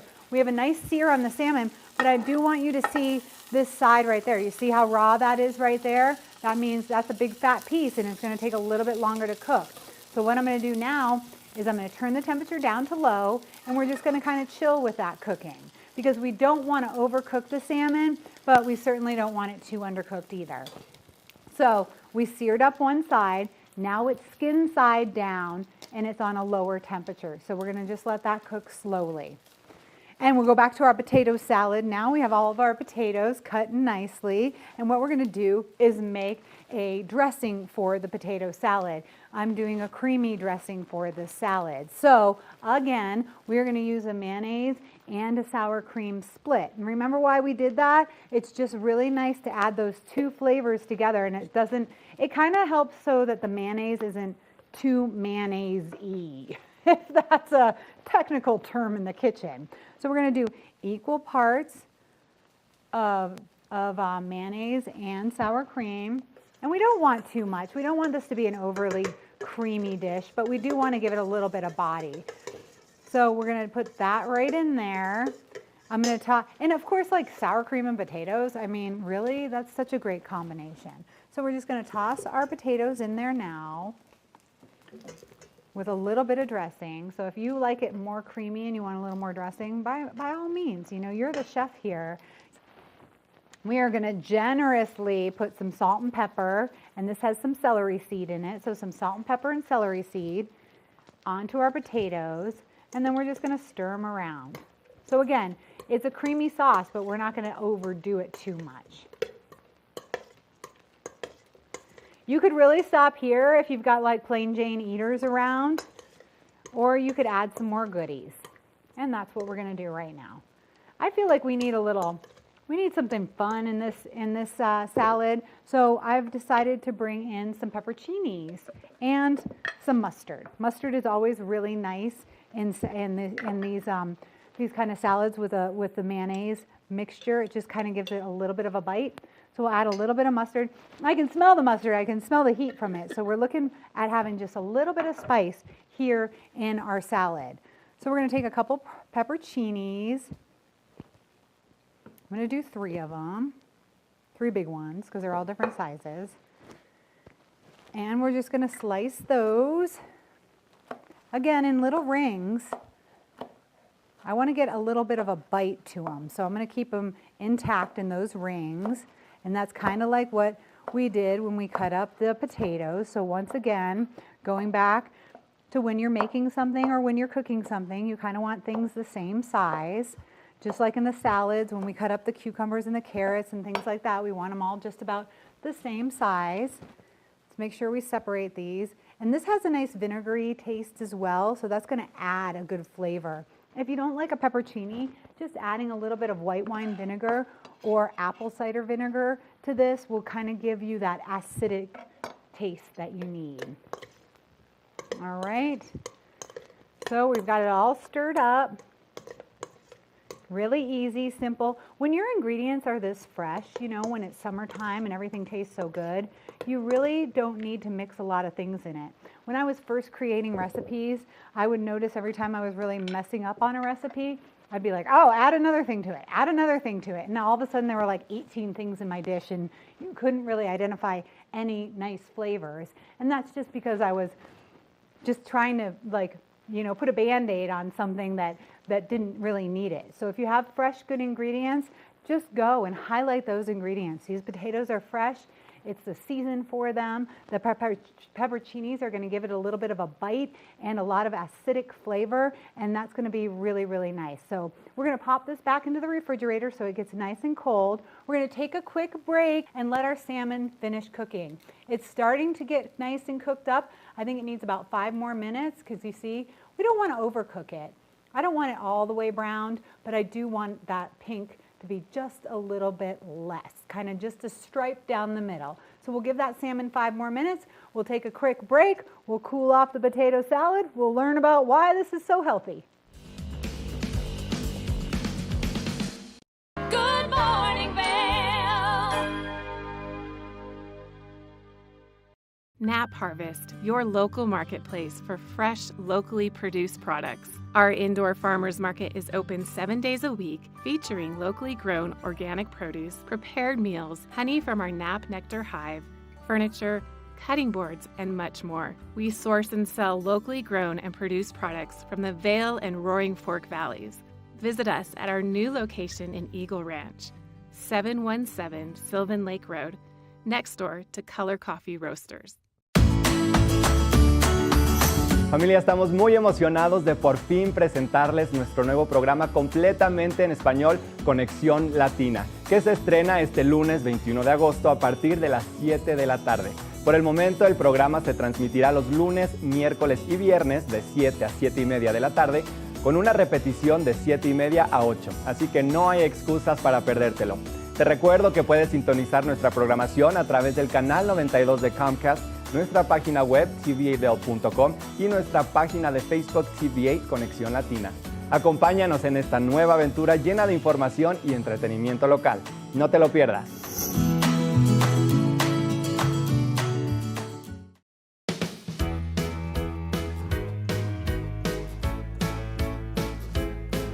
Hello everyone, I'm Raisa Pascal. And I'm Andrea Jackson. Welcome to Life, Love, Shopping. Have any personal stories you can share? Do I? Yes, I do. So even though you work for... Some good deals, too good to miss on Flash Deals. Now check this out. Studies show spending time outdoors can help with depression, lowering blood pressure, and overall health and happiness.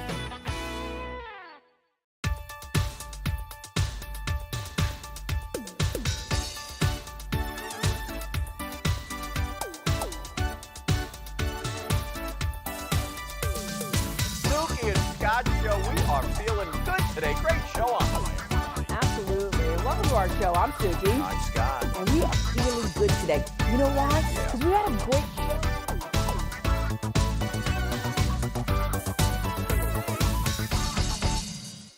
When you're in Vail, you're in vacation mode, and you need a flexible home tour experience that fits into your schedule. We've transformed how you view and buy homes in the Vail Valley. With immersive, cutting-edge technology, you can explore properties 10 times faster. In our lounge, we guide you through this digital world on a 16-foot screen where you can imagine your next home in comparison to your favorite recreational spots. Say goodbye to multi-day home tours and hello to a quick stop between your other plans. That's the power of the Immersion Theater.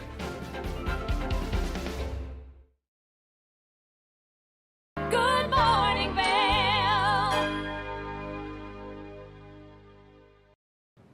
Welcome back to the show. Tracy Miller is already on the way making a delicious salmon sandwich. Unfortunately, she's shown us a little bit easier of a way to make it than just snatching the fish right out of the river. So let's take a look at how she finishes that up. Salmon has just been cooking slowly. So what I'm going to do is pull it off of the pan and let it rest for a minute. And then what's going to happen is that skin is going to come off really, really easily, and then we'll slice it or we'll shred it for the sandwiches. So our sandwiches are going to have salmon, lettuce, avocado, tomato, and sriracha mayo. I thought we had needed to kick it into high gear a little bit. I guess I've been craving spicy or something because we have the pepperoncinis in the pot in the potato salad, and then we have some sriracha mayo. Of course, you can make this mayo on your own if you prefer to do that. I usually do, but I've found that I've been using it for so many different ingredients and different dishes that it's just easy to buy it like this and easy to carry it around if you're doing picnics or anything like that. It just gives you that spice that you're looking for. All right, let's move on to avocados. So avocados became such a trendy ingredient in the last year that like some of the bigwig chefs in New York and stuff like that, they're not even using avocados anymore. They're like, ooh, avocado, that was so yesterday. Me, I love an avocado. However, they've gotten really expensive, and if you can find one for a good price, definitely buy it. But that's one of those things that you don't want to waste it. If you're paying $2.50 for this little avocado, you don't want to waste it. When you're picking out an avocado, you want it to have a little bit of give. Not a lot, because that means it's going to be bruised and brown inside, but you want it to have a little tiny bit of give there. You can kind of mush it a little bit. And then if the stem right there kind of pops off easy like that, that means that it's totally ripe. And make sure you get rid of that stem because nobody wants to chew that in their salmon sandwich. Okay, here is how you cut an avocado and peel it. This is the easiest way. This is the way you're going to get the most nutrients out of your avocado as well. You just take it. This is like what we did with the peach, or we tried to do with the peach, but it was underripe. But this is what you do. peaches are stone fruits and they have that pit right in the middle like an avocado. You cut it around and then you turn it like that, and then you have your beautiful avocado. And this is a good one for sure. That looks really, really good. I'm not wasting any bit of that. And then you cut it in half and then you peel it like a banana. Ready? Look at that. A lot of the nutrients in many different fruits and vegetables are as close to the skin as possible. So you don't want to waste it. So this is absolutely the easiest way, in my opinion, to get the beauty of the avocado and all the meat that you have in there. So then we're going to slice it. A serving size should probably be about 1/4 of an avocado. So that's what we're going to stick with when we make this sandwich. So slice that nice and thin. Fan it out a little because we are going to put a little salt and pepper on it. Fruits and veggies, I really think need some salt and pepper. Even fruit, actually, sometimes just needs a little bit. You know, and you also want to flavor as you go when you're building sandwiches and different things. You can choose whatever kind of bread you want for this sandwich. A brioche roll would be really nice. I love these little 4-inch steak rolls that I get from Walmart, actually. They hold up really nicely. They're not dried out, and they're just kind of a perfect size, in my opinion, for a sandwich. Now, like I was saying, your avocado serving size is about 1/4. So we're going to put like 3 or 4 slices right there on the bottom. Let's see. Get that right down there and kind of smush it in a little, so that it becomes like a spread. You could mash it and then put it in mashed if you wanted to, but this is kind of nice too. And when I'm catering and I have people helping me make sandwiches, because I make so many sandwiches sometimes, every bite counts, folks. Don't just put 1 piece of avocado and then your first bite's gonna have no avocado. Every bite counts. So here we go. We have that. I'm gonna make this other one too. We're just gonna get some nice pieces of avocado in there. You want to make sure everything's balanced too. So I said that it was like, you know, four slices for a serving size. But if that doesn't really fit into your sandwich, then just use 3 slices. Like you decide what you like and what you want. All right, so we've got that. We're going to put a couple tomato slices too. So I have these nice Romas. Slice them thin. Tomatoes have a lot of juice in them, so this is going to make the sandwich a little bit juicier. So if you're taking this sandwich on a picnic or you're not going to eat it right away, you may want to add the tomatoes a little bit later. Again, we're going to season those because we're seasoning everything as it goes. So we season those, put a couple tomatoes right on there. Already this is looking so pretty. You could even do like a bacon BLT with avocado if you wanted to right there. We'll put those aside because we will eat those later. All right, let's see what, I'm going to put a glove on actually because I don't want my hands to smell like salmon later. No matter how hard you wash things, sometimes that fishy smell just sticks around. Okay, so let's flip it over. See how that skin, see? That skin is just going to come right off. So don't even worry about cutting the skin off when it's raw because it's nearly impossible, I'm going to tell you. It's a very hard task to do, and it just kind of comes off, and it serves as like a nice little barrier for the salmon. Okay, so let's just cut right into the middle of the salmon. See how it looks. Ooh, that looks cooked really, really nicely to me. A lot of people like their salmon cooked a little bit more. If you do, pop it right back in there and cook it to however you like it. So now we're going to cut our salmon. This is not always the easiest job because it wants to flake off. We can flake it a little. I guess, you know, do what your salmon wants. So it wants to be flaked a little. So we're going to put that salmon right there on top. That looks delicious. This one too. Just going to wiggle it around a little. We'll put that big piece right there on top. Okay. It smells really, really good. And now here's our secret ingredient, the sriracha mayo. This is going to be nice. Mayonnaise, avocado, orange is really nice with salmon as well. So let me get that. I'm going to coat it nicely too, especially if you like a kick. Definitely give it some space, give it a little attitude. Let it be kind of the star of the show with that salmon. Put a couple pieces of lettuce on top of there. And there you go. You have your delicious salmon sub. With so many good veggies. I'm going to pair it right here with the potato salad. and you have yourself like a really, really nice summertime lunch or dinner. And again, wrap that up, put it in some saran wrap, and you have yourself a nice picnic dinner if you want it. So there you go. We have potato salad, which you can use with anything. It would go good with a steak or anything like that. And then we have our salmon sandwiches. Salmon and avocado, really giving you all those healthy omegas and fats and everything else you could ask for. So you can have a beautiful dinner. I mean, pair it with a nice glass of wine, do it with a glass of ice water. You will enjoy it. Thanks for joining me. I'm Tracy Miller. Good luck eating healthy. Good morning, Vail.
Hi there!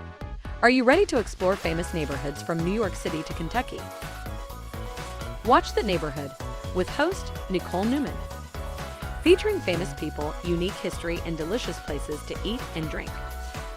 Our viewers get an inside personal look at each neighborhood. With each episode we learn, grow, laugh, and live like a local, not just a visitor. Welcome to The Neighborhood. Check your local program schedule and tune in.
Good morning, Vail. Welcome back to Good Morning Vail. We've been talking a lot about food today, so to wrap things up, we're going to join Maddie Evans in the kitchen here in the studio for a delicious cookie dough dessert. Welcome back to the show. I just found this recipe online and I really wanted to try and make it. And so instead of making it at home by myself, I'm gonna make it live for all of you because it is supposed to be really simple, very delicious, and it's a snack that maybe if you have a sweet tooth like I definitely do, this is a great snack for you to enjoy. So we're gonna make some edible cookie dough. You do not bake it. It has no raw egg in it, so you're just gonna refrigerate it when you're done and enjoy it when you want to. Now, it there's a few ingredients that we've got here. We've got butter, we've got brown sugar, white sugar, some salt, maple syrup, vanilla, milk, and flour for our recipe. And so here's my cute little recipe paper with everything on it, just so I know that I'm measuring my things out correctly. So we're gonna start the recipe with a 1/3 cup of melted butter. So I put the butter in the microwave already, got it nice and liquidy and melted so that I can start my process. So we're gonna put the butter into the mixing bowl. Mug's a little bit big, so I'm just gonna let that drip there for a second. Then after that, we're gonna go and grab the brown sugar. So we need a 1/3 cup of brown sugar. So if you are making this and you bake a lot at home, well then you should have all of these ingredients, which makes it super simple. And because I don't know about you, but I really love cookie dough. And I know that when I make cookies, I have a really hard time not eating the cookie dough, but because it has the salmonella in it, because of the raw egg, it's best to not. So we're just gonna get the mixer going on low right now. Just let that kind of sit there and spin and get that brown sugar mixed in there. Now that we've got that in there, we're gonna grab our white sugar, we're gonna grab our tablespoon measure.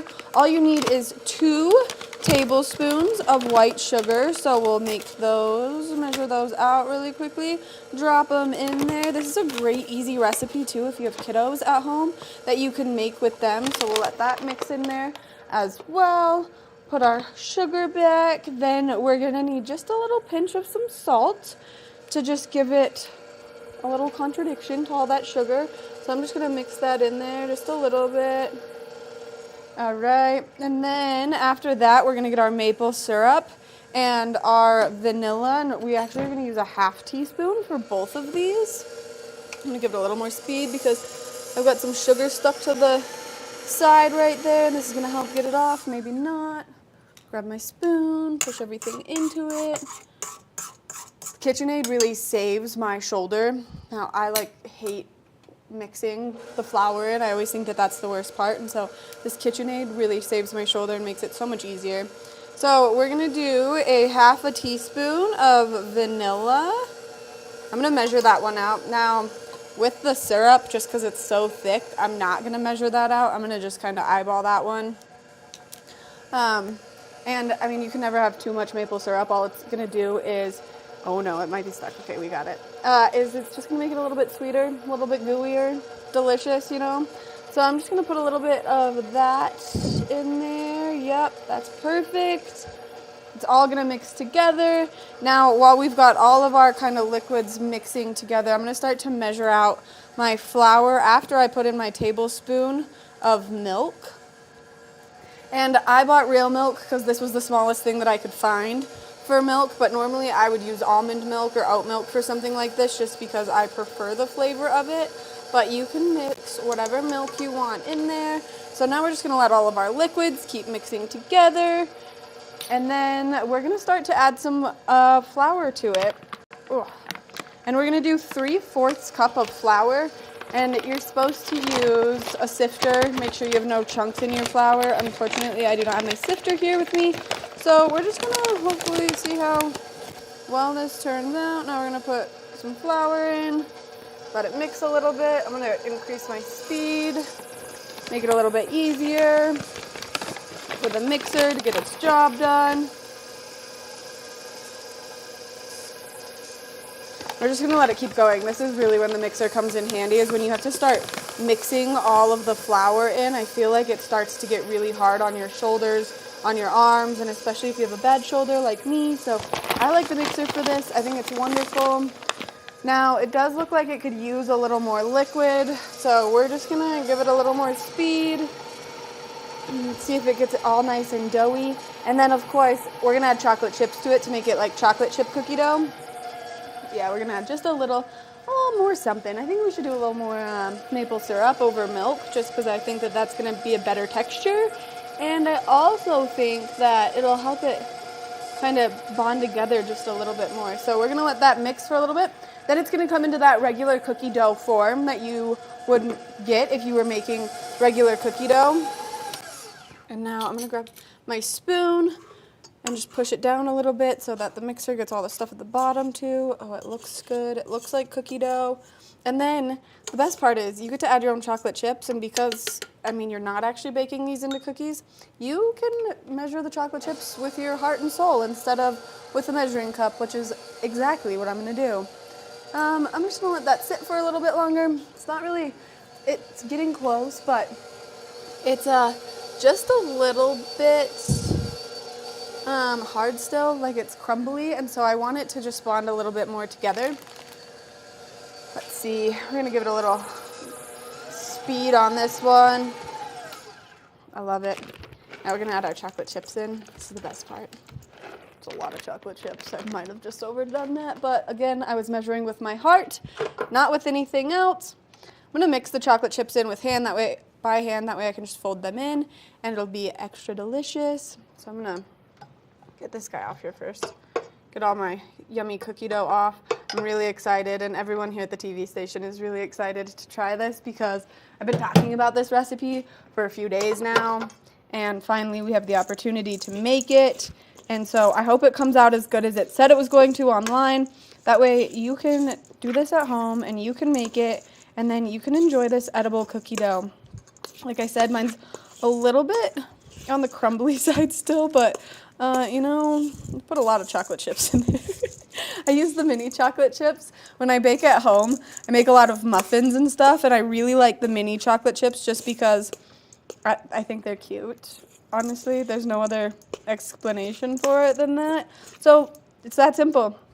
Now, it's not going to have the exact texture as normal cookie dough because it doesn't have that egg in it, and of course we're not going to bake it. We're just going to allow you to enjoy it, so you can grab a spoonful. This is such a great little snack. It's not a lot of ingredients, just a few, and then you can enjoy some edible cookie dough. That way, if you're someone who loves it, like I love it, well, that's as easy as it is to make.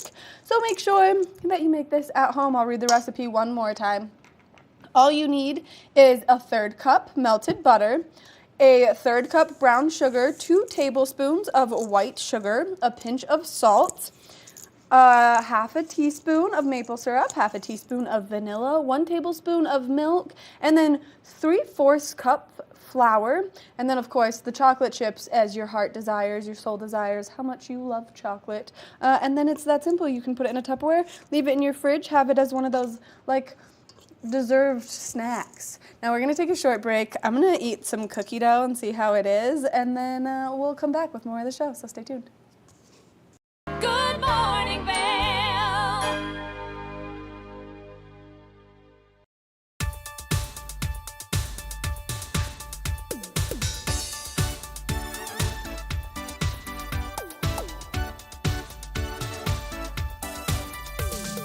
Suki and Scott show. We are feeling good today. Great show on the way. Absolutely. Welcome to our show. I'm Suki. I'm Scott. And we are feeling good today. You know why? Because we had a great show.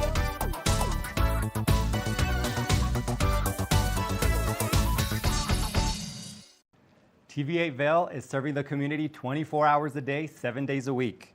Stop by for Good Morning Vail at 7 a.m. and stay all day for lifestyle favorites such as Good Day Vail, Daily Flash, Suki and Scott, and more. And you're sure to find the adventure you crave with back-to-back episodes of Scoreboard Nation and Outdoor America. Find us all day, every day on Comcast Xfinity Channel 92, on TV8Vail.com, and on all our social media platforms. There's more for you on Channel 92.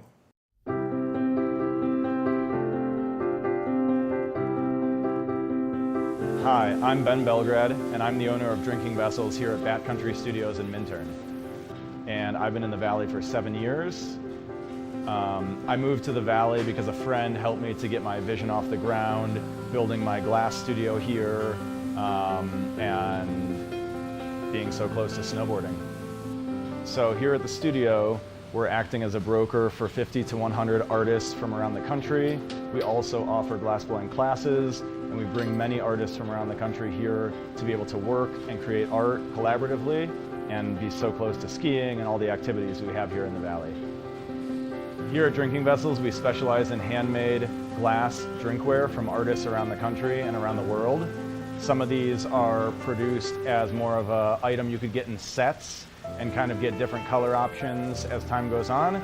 And some of these are completely one of a kind and really high-end art that's unlike anything people have seen before. While I'm an artist myself here at the studio, I'm representing between 50 and 100 other artists from around the country.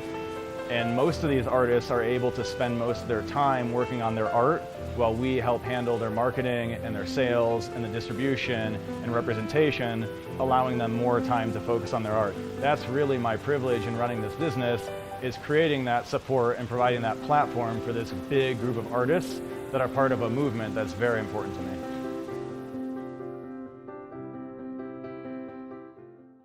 When people think of world-class destinations, they're drawn to a place that provides opportunities for fine dining, shopping, superior lodging, exciting events, and unparalleled outdoor activities. Park City, Utah, and Vail, Colorado are renowned destinations for travelers and extraordinary homes for residents. Feature your exceptional products and services in these two luxury communities. Advertise with Park City Television and TV8 Vail. Contact us today.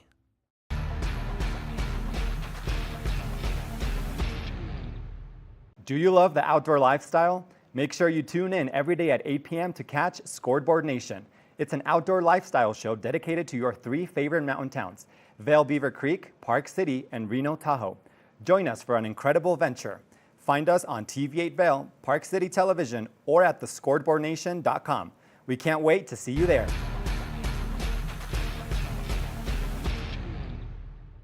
Good morning, Vail.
Well, that's all the time we have for this Tuesday edition of Good Morning Vail. I hope you guys get out there, enjoy the beautiful weather, and have a great October 3rd. Until then, I'm your host, Ben Roof, and we will see you next time. Good morning, Vail. See what lies in store for you. There's so many things to see and do. Summer, winter, spring, or fall. Your home in the Rockies.